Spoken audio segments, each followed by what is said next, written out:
방송을 통해서 시청으로 예배에 참석하시는 성도님 여러분, 그동안 안녕하셨습니까? 그리고 지난 한 주일은 참 즐겁고 행복하셨지요? 아주 좋은 영상, 또 부드러운 목소리, 그리고 아주 정말 잘 준비된 말씀을 통해서 하나님의 은혜를 크게 느꼈습니다. 아마 제가 그랬고 여러분들도 그랬을 것이라고 생각합니다. 저는 오늘 여러분들과 함께 예언을 배우고 나서의 감격, 예언을 듣고 나서의 감격이라는 주제로 하나님의 말씀을 대언하고자 합니다. 마태복음 11장 7절로 9절에 있는 말씀을 보겠습니다. 마태복음 11장 7절로 9절입니다. 그들이 떠나매 예수께서 무리에게 요한에 대하여 말씀하시되 너희가 무엇을 보려고 광야에 나갔더냐? 바람에 흔들리는 갈대냐? 그러면 너희가 무엇을 보려고 나갔더냐? 부드러운 옷 입은 사람이냐? 부드러운 옷을 입은 사람들은 왕궁에 있느니라. 여기서부터가 중요하죠. 그러면 너희가 어찌하여 나갔더냐? 그러면 너희가 어찌하여 예언을 공부했더냐? 어찌하여 예언을 전하는 이번 주일에 이렇게 열심히 참석을 하셨습니까? 그것은 바로 선지자를 보기 위함이더냐? 옳다.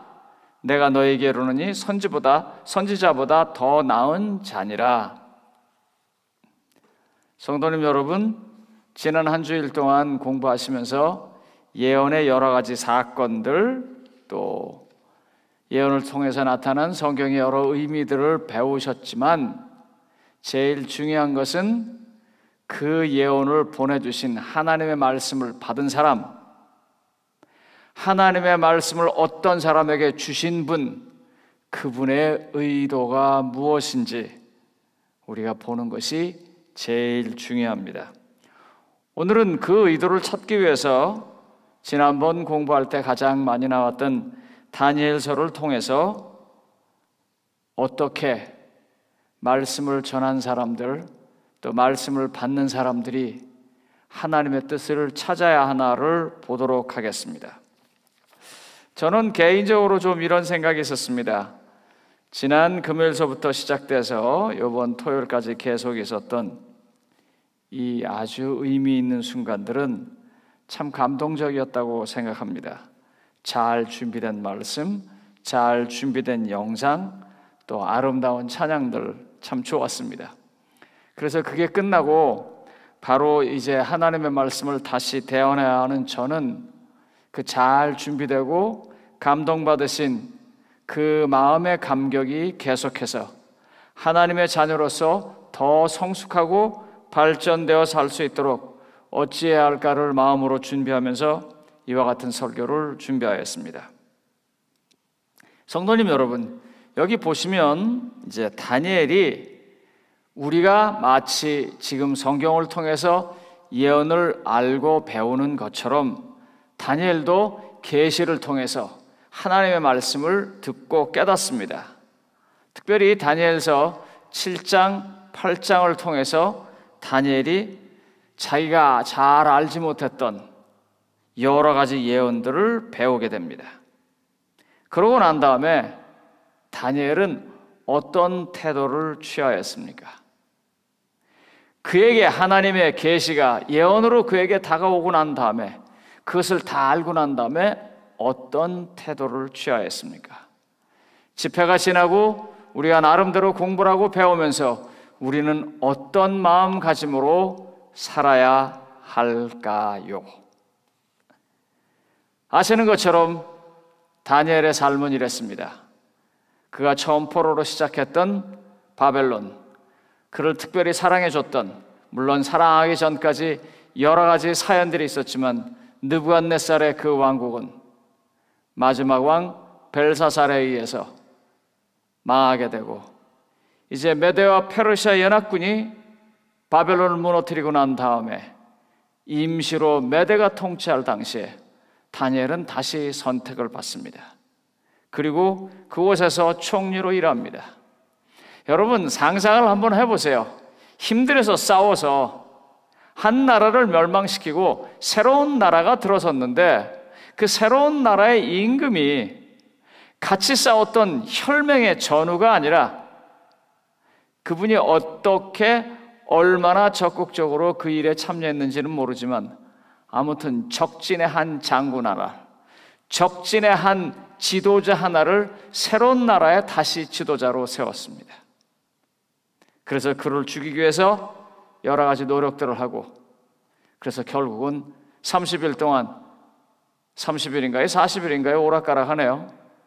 경배하지 말라고 하는 조서도 거기에 띄우고 그를 사자굴에까지 집어넣습니다. 이제 그런 일들이 직접으로 간접으로 크게 작게 많이 있는 삶에서 하나님은 그에게 예언을 보내십니다. 오늘날 코비드-19 같은 특별한 이 전염병의 시대, 정말 여러 가지 사연들이 많이 있는 이때 예언을 공부하는 것은 참으로 우리가 적절했다고 생각합니다. 문제는 이와 같이 다니엘이 예언을 공부하고 어떤 자세를 취했는지 우리도 한번 좀 볼 필요가 있다고 생각합니다. 여기 보시면 다니엘서 7장과 8장에는 두 뿔 가진 수양서부터 나오기 시작합니다. 왜냐하면 바벨론을 설명했던 사자, 바벨론을 설명했던 금머리는 역사에서 사라졌기 때문입니다. 그래서 이 두 뿔 가진 수양, 퍼시아, 메데와 페르시아가 나오고 그 다음에 한 뿔 가진 수염소가 나옵니다. 아마 여러분들은 이미 공부하셔서 아시겠지만 혹 잘 모르시면 기록되었으되라고 하는 교재를 계속해서 참고해서 보시면 되겠습니다. 이것은 바로 알렉산더의 그리스 군대, 헬라의 군대를 말합니다. 그리고 헬라의 문명, 헬라의 철학을 사상 기반으로 해서 쓰는 네 번째 나라 나오는 것을 다니엘서 8장에서는 거기서 나오는 더 큰 한 뿔로 설명을 합니다. 그리고 그 한 뿔이, 그 큰 한 뿔이 성소를 파괴하고 성소를 더럽히는 장면의 예언을 그가 봅니다. 마치 우리가 지난 한 주일 동안 공부했던 것처럼 다니엘도 쭉 그와 같은 것들을 봅니다. 그러고 난 다음에 다니엘은 어떻게 했습니까? 다니엘은 그렇게 예언을 본 것으로 만족하지 아니하고 이제 자기가 그 보게 된 예언에 더 깊은 의미를 알기 위해서 어떻게 했지요? 다니엘서 9장 2절입니다. 다니엘서 9장 2절은 이렇게 말하고 있습니다. 곧 그 통치 원년에 나 다니엘의 책을 통하여 여호와께서 말씀으로 선지자 예레미야에게 알려주신 그 연수를 깨달았나니 곧 예루살렘의 황폐함이 70년 만에 그치리라 하신 것이니라. 70년 만에 끝날 그 과정을 이야기합니다. 거기 보면 여러분들 한 도표를 보시게 됩니다. 쭉 이렇게 나오죠. 70주야. 쭉 얘기 나오는 490년 안에 벌어지는 여러 가지 이야기들 중에 일부입니다. 그래서 저걸 쭉 봤는데 저기 지금 뭐가 나오나요? 저기서 62주, 한 주, 1주 이렇게 쭉 되면서요. 뭔가요? 그 마지막에 하나님의 아들 메시아, 그들이 기다리는 구세주가 돌아가시는 장면을 봅니다. 다니엘이 이 부분을 얼마나 이해했는지 잘 모르겠습니다.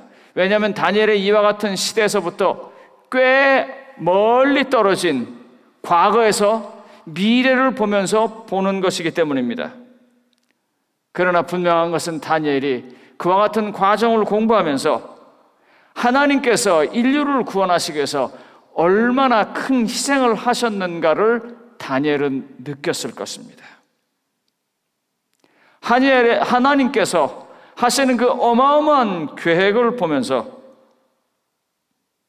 다니엘은 이 계시를 그냥 한 번 듣는 것으로, 한 번 보는 것으로 그치지 아니하고 성경을 들어서 예레미야서를 공부하면서 좀 더 깊은 의미를 찾아가고 있습니다. 그러므로 성도님 여러분들, 오늘 성도님 여러분들께서 한 주일 동안 이제 잘 준비된 영상의 집회를 마치고 난 다음에 이제 모든 것이 다 끝났다, 다 되었다라고 생각하시는 것은 하나님의 말씀에 더 큰 축복을 받기에는 좀 부족할 것입니다. 우리는 그 말씀을 내 것으로 하기 위해서, 하나님의 뜻을 더 공부해보기 위해서, 그리고 더 배워서 그대로 살아보기 위해서 다니엘이 예레미야서에 있는 것들을 공부하는 것처럼, 예레미야 선지자께서 말씀하신 것들을 그가 그 예언 속에서 대입해보고 계산해보고 연구하는 것처럼 그렇게 해야 할 것입니다. 많은 분들이 책을 사지 못해서 다시 물으시는 것 같은데요, 저나 장영기 목사님께 오시면 저희가 다시 책을 준비해 드리겠습니다. 본래 책값은 10불이 넘습니다. 그런데 우리가 어른들에게는 그 돈을 다 받았습니다. 또 배우는 학생들에게는 참여하는 의미로 반만 받았습니다. 그리고 혹 아직도 이 진리를 잘 모르는, 이 기별의 말씀을 잘 모르는 분들을 가서 가르치기 위해서 그들에게 준비하고자 하는 사람들에게는 돈을 받고 있지 않습니다. 그러므로 여러분들 걱정하지 마시고 신청해 주시면 저희가 다시 It is written에 부탁을 해서 이 책들을 준비하도록 하겠습니다. 그러므로 계속해서 성도님들이 예언을 공부해 주시기를 간곡히 호소합니다. 자, 그래서 이렇게 예언을 공부하고 나니까 다니엘서 9장 3절로 6절에 보면 다니엘이 두 번째 행동을 합니다. 다니엘서 9장 3절로 6절입니다. 내가 금식하며 베옷을 입고 재를 덮어쓰고 주 하나님께 기도하며 간구하기를 결심하고, 우리가 또 주의 종 선지자들이 주의 이름으로 우리의 왕들과 우리의 고관과 조상들과 온 국민에게 말씀하신 것을 듣지 아니하였나이다. 그가 뭘 깨닫기 시작합니다. 그가 그 70일을 공부하면서 2300주의 일부인 그와 같은 것들을 공부하면서 하나님께서 무슨 일을 하셨는지를 깨닫습니다. 다시 말하면 하나님께서 자기의 가장 소중한 아들 예수 그리스도를 이 땅에 보내셔서 대속제물로 삼으시는 것을 보게 됩니다. 자기들의 죄가 얼마나 큰지를 깨닫게 됩니다. 그래서 그가 베옷을 입고 죄를 무릅쓰고 회개의 마음으로 시간을 보내게 됩니다. 그는요, 자기의 죄뿐만 아니라 자기의 조상들의 죄, 자기 시대에 있었던 지도자들의 죄, 백성들의 죄를 위해서 고백하며 회개의 기도를 하기 시작합니다. 우리는 3월 13일까지 100일 기도를 하고 있습니다. 100일 동안 기도하는 것들을 통해서 코로나 시대가 끝나고 이 교회가 다시 모였을 때 온전에게서는 아름다운 건물, 성전을 가진 것뿐만 아니라 내 안에 성령님께서 임하셔서 주어지는 정말 진정한 의미의 성전을 모시는 사람으로서의 자세를 위해서, 그런 삶을 위해서, 그런 교회를 위해서, 그와 같은 사람들이 하고 있는 사역을 위해서 우리는 정말 열심히 기도하고 있습니다. 다니엘이 상복을 입고 죄를 무릅쓰고 기도하는 것처럼 그렇게 기도하는 삶을 살게 되시기를 바랍니다. 제가 교회에서 가장 싫어하고 제 자신도 그런 실수와 죄를 많이 저질렀던 것 중에 하나가 이것입니다. 그건 뭐냐면 어떤 사실을 보면서 비판하는 것입니다. 그 비판은 정확합니다. 틀리지 않습니다. 그래서 그 비판을 말할 때 자신이 있습니다. 비판을 듣는 사람은 반격을 할 수가 없어요. 너무 맞는 말이니까. 저는 그런 실수를 많이 저질렀던 사람입니다. 저는 그런 일을 더 이상 하려고 하지 않습니다. 세상에서 제가 살아보니까 목회를 하면서 제일 목회를 하면서 제일 쉬웠던 게요, 잘못했다고 지적하는 것이었어요. 교장 선생님, 왜 안식일을 그렇게밖에 못하십니까?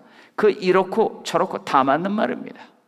장로님 왜 그러십니까? 왜 성도님 이 모양이십니까? 그런데요, 한번 그 형편으로 가보면요, 그렇게 간단한 문제가 아닌 것입니다. 그리고 하나님은요, 우리보다 훨씬 더 비판을 하실 수 있었지만 하나님은 그렇게 안 하시고 그 문제를 해결하기 위해서 당신이 직접 오셨습니다. 다니엘은 그걸 알았습니다. 이번 기도할 때요, 성도님 여러분, 그와 같은 잘못의 회개와 내 잘못뿐만 아니라 형제의 잘못까지도 간절하게 기도할 수 있는 그런 기도를 해주시기 바랍니다. 형제의 허물을 감싸달라고 하는, 하나님께 간절히 간구하는 그런 기도를 해주시기 바랍니다.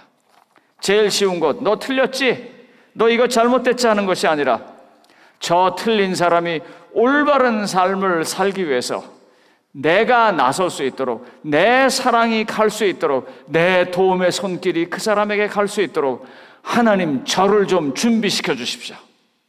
그런 기도를 해주시기 바랍니다. 다니엘이 상복을 입고 죄를 무릅쓰고 드렸던 기도는, 예언의 말씀을 깨닫고 난 다음에 드렸던 기도는 바로 그런 기도였었습니다. 그래서 세 번째로 다니엘은 이렇게 기도합니다. 바로 하나님의 은혜에 모든 것을 걸고 드리는 기도를 그가 세 번째로 하고 있습니다. 다니엘서 9장 8절로 9절과 다니엘서 9장 18절로 19절 상단을 제가 보겠습니다. 다니엘서 9장 8절로 9절입니다. 주여, 수치가 우리에게 돌아오고 우리의 왕들과 우리의 고관과 조상들에게 돌아온 것은 우리가 주께 하였음이니이다마는, 그러나 다니엘의 기도의 목표는 바로 이 부분입니다. 주 우리 하나님께는 긍휼과 용서하심이 있사오니 이는 우리가 주께 패역하였음이며. 우리가 주께 패역하였지만 그나마 이렇게 기도할 수 있는 것은 하나님의 긍휼과 은혜를 내가 알고 있고 믿고 있고 바라기 때문이라고 말하고 있습니다. 뿐만 아니라 다니엘서 9장 18절로 19절에 그는 다시 이렇게 반복합니다. 나의 하나님이여, 귀를 기울여 들으시며 눈을 떠서 우리의 황폐한 상황과 주의 이름으로 일컫는 성을 보옵소서. 우리가 주 앞에 간구하는 것은 우리의 공의를 의지하는 것이 아니요 주의 큰 긍휼을 의지함이니이다. 그러므로 성도님 여러분, 예언을 깨닫고 하나님께서 이 작은 무리에게 이와 같은 귀중한 것을 맡겼던 진정한 의미가 무엇인지 알아서 아직도 이런 것을 잘 모르는 사람들에게 너희가 틀렸지 내가 맞았지가 아니라 함께 가자, 저 사람들과 함께 우리를 위해서 희생하신 예수 그리스도의 사랑을 나눠보자라고 하는 마음으로 그들을 위해서 하나님의 은혜와 크신 긍휼을 의지하여 기도해 봐 주시기 바랍니다. 성도님 여러분, 사람이 어떻게 은혜를 느낄 수 있을까요? 사람이 어떻게 감격할 수 있을까요? 우리는 흔히 그런 걸 뭐라고 말하냐면 엑스트라 마일이라고 합니다. 이 정도까지 해주면 합당한데 거기서 하나를 더 해줄 때 이렇게까지 안 하셔도 되는데. 여러분, 성경에 보면은요, 하나님께서 니네들 그냥 믿고 따라와, 그렇게만 말씀하셔도 돼요. 그런데 하나님께서 인간의 눈높이로 내려오셔서 인간에게 지금 주어지는 그 다니엘의 고통, 포로로서의 삶, 성전이 무너진 일, 하나님의 나라가 무너진 일, 그런 것들을 시간표로 다 이야기해 주는 것입니다. 이렇게 했기 때문에 이렇고, 이렇게 했기 때문에 이렇고, 그런데 드디어 이런 모든 것들의 끝을 내기 위해서 내가 바로 예수 그리스도를 언제 보낼 것이고, 그분을 어떤 사역을 할 것이고, 그리고 그분이 심지어는 하늘에 올라가셔서 아직도 우리를 위해서 무슨 일을 하고 계시는지를 하나님은 예언을 통해서 다 보여주십니다. 하나님께서 말할 수 없는 엑스트라 마일을 간 것이 예언입니다. 그래서 그 예언 때문에 사람은 감격하고요, 사람은요 그와 같은 예언을 공부하면서 하나님의 긍휼과 은혜를 느껴 하는 것입니다. 그렇게 하나님의 은혜와 긍휼을 느꼈기 때문에, 그리고 그런 것을 주시고자 하는 하나님이시기 때문에 다니엘서의 맨 끝이 이렇게 나옵니다. 다니엘서 맨 끝 보시면 어떻게 되어 있습니까? 다니엘서 12장 13절은 이렇게 말합니다. 너는 가서 마지막을 기다리라. 이는 내가 평안히 쉬다가 끝날에는 내 몫을 누리라. 내 몫을 누릴 것이다.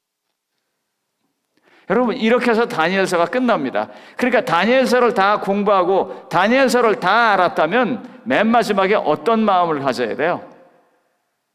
그걸 공부한 사람, 그걸 믿는 사람, 하나님의 긍휼한, 하나님의 긍휼의 은혜, 하나님의 그 크신 은혜를 느껴야 합니다. 하나님이 다니엘한테 뭐라 그랬어요?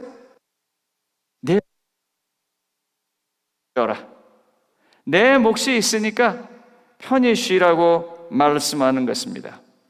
여러분, 성경에서는 이 예언에 관해서 많이 나온 게 다니엘뿐만 아니라 계시록도 그렇습니다. 그런데 계시록 맨 끝이 어떻게 되는지 아세요? 계시록 맨 마지막을 보겠습니다. 계시록 22장 20절로 21절입니다. 20절로 21절. 이것들을 증언하신 이가 이르시되 내가 진실로 속히 오리라 하시거늘 아멘. 주 예수의 오시옵소서. 주 예수의 은혜가 모든 자에게 있을지어다. 아멘.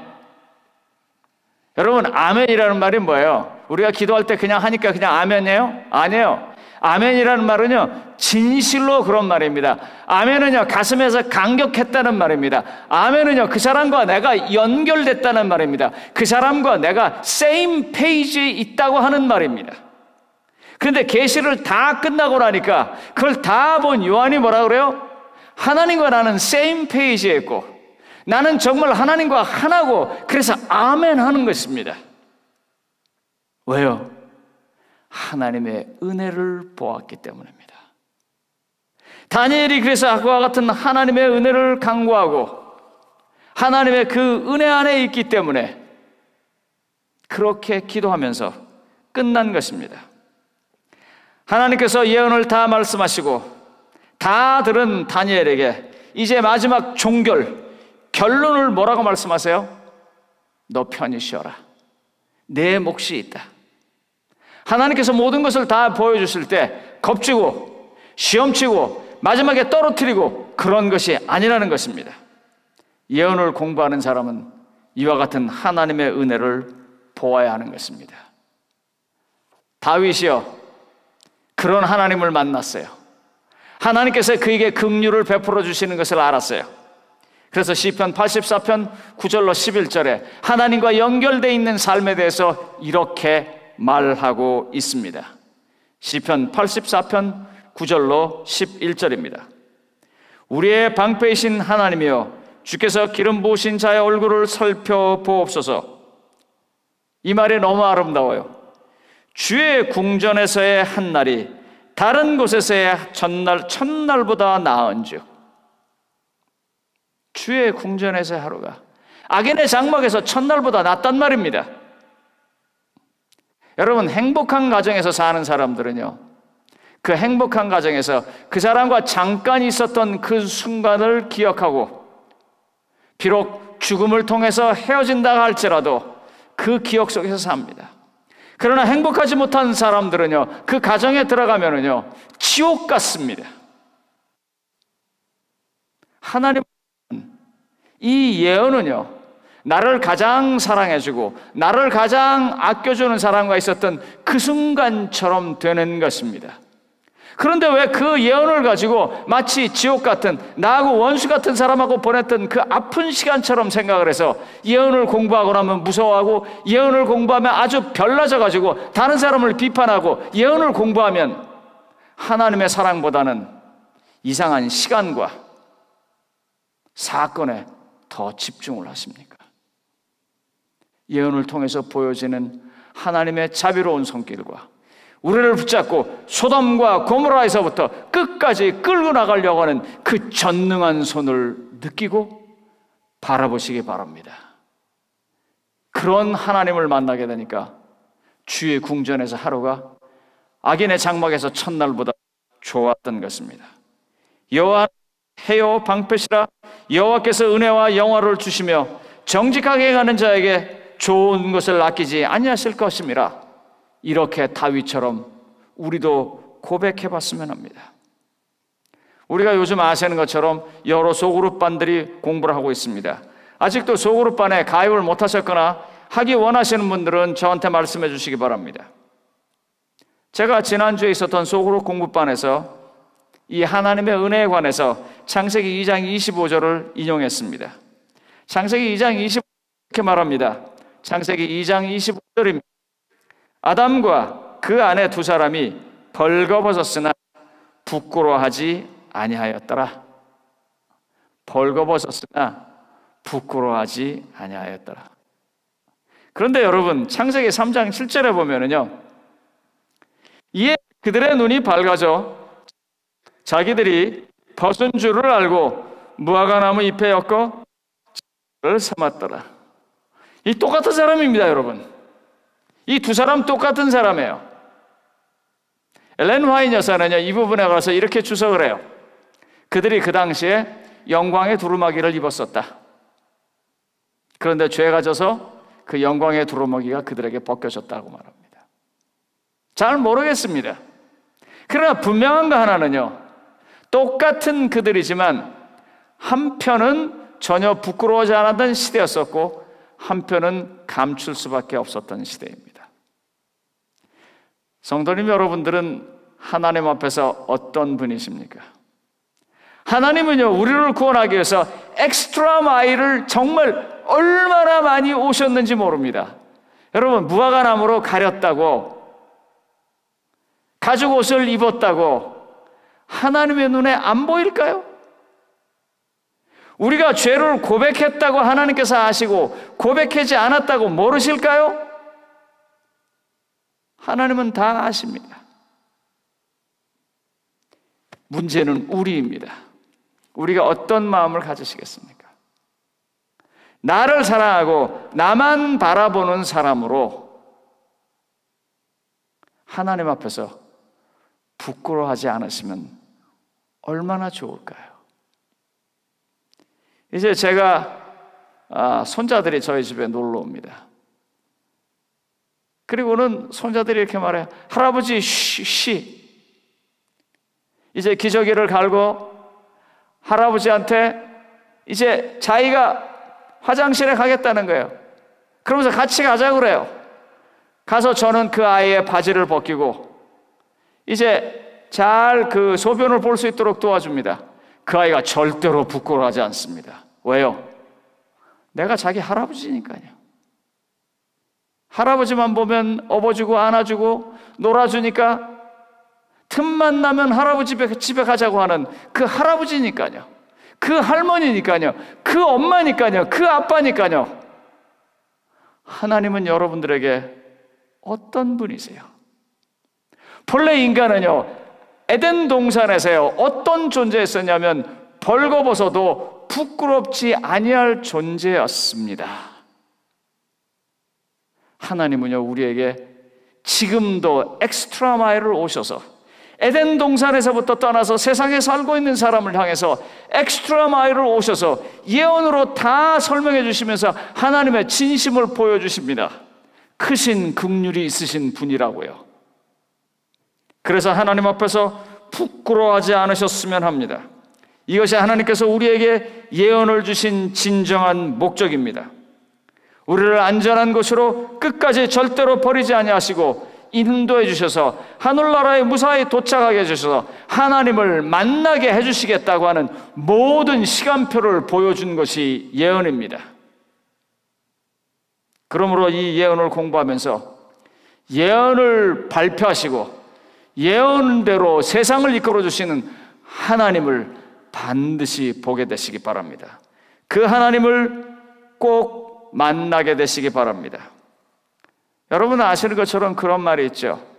달을 가리키는 손가락을 보기 때문에 달을 놓친다고요.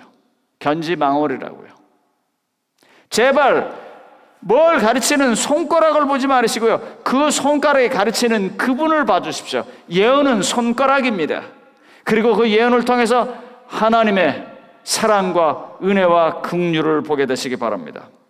이렇게 세세하게 말씀하시고 우리를 실수하지 않으시고 끝까지 이끌어주시는 그분을 알게 되니까 다니엘서가 어떻게 끝을 낸다고요? 다니엘서 2장 13절 한 번 더 읽겠습니다. 다니엘서 2장 13절입니다. 너는 가서 마지막을 기다리라. 이는 내가 평안히 쉬다가 끝날에는 내 몫을 누릴 것임이라.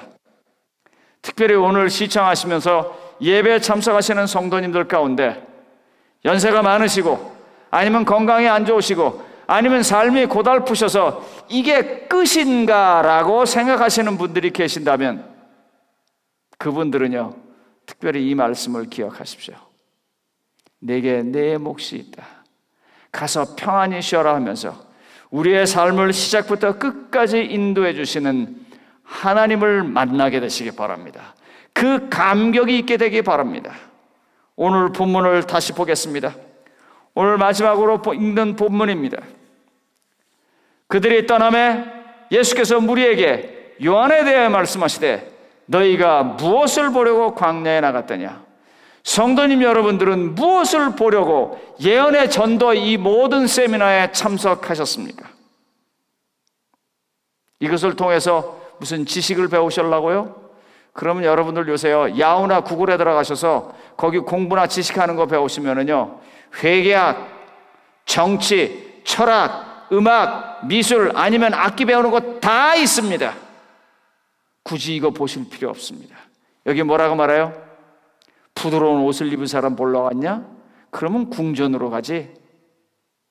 갈대를 봤니? 알라 시간 낭비하라 그와 같은 일을 하냐? 선지자를 보러 왔지. 맞아. 선지자보다 더한 사람, 그걸 봐야지. 예언을 말하는 사람도 중요하지만 그 사람에게 예언을 말하게 하시는 하나님을 보시고 그 하나님의 끝도 한도 없는 사랑, 크신 긍휼과 은혜를 느끼시면서 감격하게 되시기 바랍니다. 우리의 앞날의 삶이 그와 같은 감격 속으로 계속해서 이어져 나가게 되시기를 바랍니다. 저는 오늘 마지막 찬미를 224장을 부를 것입니다. 내가 매일 기쁘게 순례 생활할 때, 우리의 삶은 순례자의 삶입니다. 그런데 하나님께서요, 그 삶에 예언으로 모든 것들을 보여주시는 것처럼 우리의 삶도 끝까지 인도해 주셔서 우리의 끝에 평안과 우리의 몫이 있음을 알려주시고 우리 보고 걱정하지 말라고 말하십니다. 이렇게 우리를 향해서 엑스트라 마일을 다가오신 그분을 향해서 성도님 여러분, 감격하지 않으시겠습니까? 그 감격 속에 살지 않으시겠습니까?